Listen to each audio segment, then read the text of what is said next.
دوی د اسلام بربادولو په کوشش لګیا دي ځکه اغیار د هر مسلم سره رشته جوړوي. مونږ خو وطن دپاره ټول عمر خپل سر ورکړی دا ولې وایي چې جنګونه پښتانه جوړوي.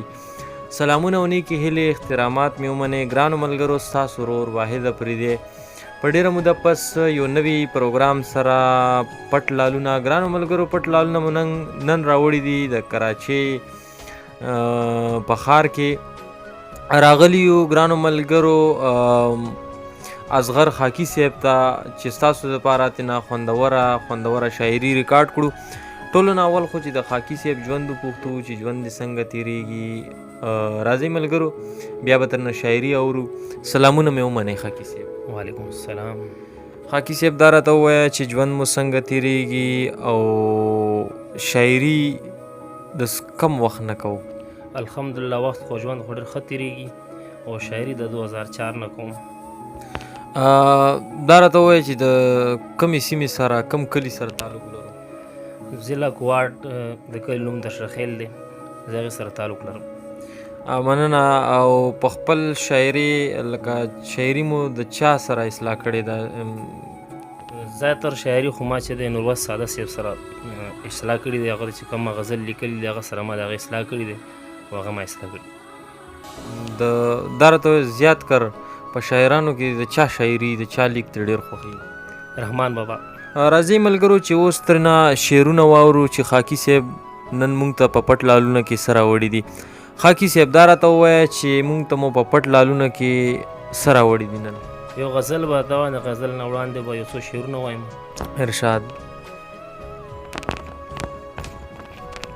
ځای په ځای د ظلم بازارونه لګېدلي دي، ځای په ځای د ظلم بازارونه لګېدلي دي، هر خواته ستم دی، سره اورونه لګېدلي دي. دلته ګناهګار د بې ګناه څه پته نه لګي، دلته ګناهګار د بې ګناه څه پته نه لګي، دلته د سرونو انبارونه لګېدلي دي. دین او کلمه غرض چې ژوند نښې د غربت نه دي، نور څه دي راته ووایه دا چې مې جامو کې پیوندونه لګېدلي دي. نښې د غربت نه دي، نور څه دي راته وګوره دا چې مې جامو کې پیوندونه لګېدلي دي. پاسه که نه وغواړه خپل حق چې ترې محرومه یې، پاسه که نه وغواړه خپل حق چې ترې محرومه یې، ژبې ته دې ولې زنځیرونه لګېدلي دي. ډېر ښه، بیا دا شعر ووایه.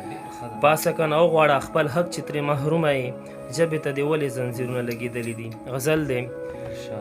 ترنه فایدې به اروخیار ونیسي، ترنه فایدې به اروخیار ونیسي، که مې د خوږ نبي څوک لار ونیسي. کاروزګار نه کوي څوک خوند دپاره، کاروزګار نه کوي څوک خوند دپاره، د مجبورۍ نه سړی کار ونیسي.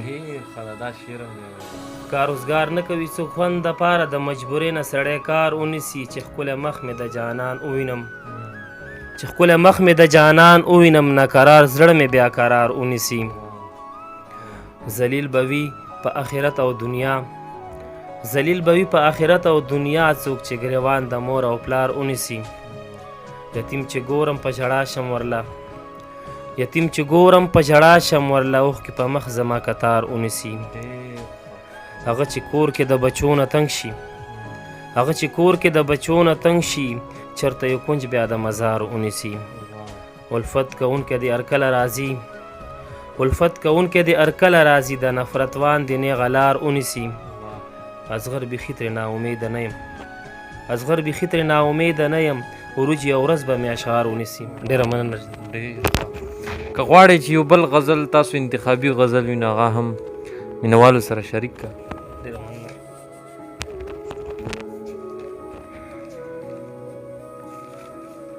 یو ارمانونه به دې ټول سپر دې خاک شي، ارمانونه به دې ټول سپر دې خاک شي، دروازې چې د توبې له تا نه لاک شي. رب رحیم دی که یو بخلې ښه ده، رب رحیم دی که یو بخلې ښه ده، اخیستی به د حساب ګنې ټیک ټاک شي. په صراط مستقیم شدا به ښه وي، هسې نه اخر انجام دې خطرناک شي. بیا به هله شي خبر د حقیقت چې وجود د جهنم د اور خشاک شي. اسرافیل چې کله سور ته پوکی ورکړي مخلوقات به د الله واړه هلاک شي. اسرائیل چې دی وباسي روح د تن هغه وخت په دې حالت ډېر تشویشناک شي چې وړلی ځان سره نشي انسانه درنه پاتې به دنیا واړه املاک شي. چې دوزخ په سرو لمبو کې ورګزار شي اندامونه به د ټول ریزه او راک شي. په هیلو او تدبیرونو نه خلاصیږي نورې به خامخا انسان که ډېر چالاک شي. تورو خاورو کې به څه کړي ګناهګاره مسلطه چې په تا ماران خوفناک شي. توبهګار په خپلو کړو شه زړه د خلاصه چې دا واړه ګناهونه درنه پاک شي. مه نازېږه په خپل ځان ازغره دومره د تن غوښې د چینجو به دې خوراک شي. ډېر ښه ده. ارمان به وکړې وخت په تیر وي چې تش اواز مې درته پاتې شي میینه. ګرانو ملګرو دا و مونږ سره په پټ لالونه کې اصغر خاکی صاحب. ګرانو ملګرو غواړم اجازت به درنه غواړم چې هر ځای تر بل پروګرام پټ لالونه پورې د کیمرې شاته نوروز ساده صاحب سره ګرانو ملګرو چې هر ځای ښاد اوسې آباد اوسې په لوی الله مسپارم د لوی الله په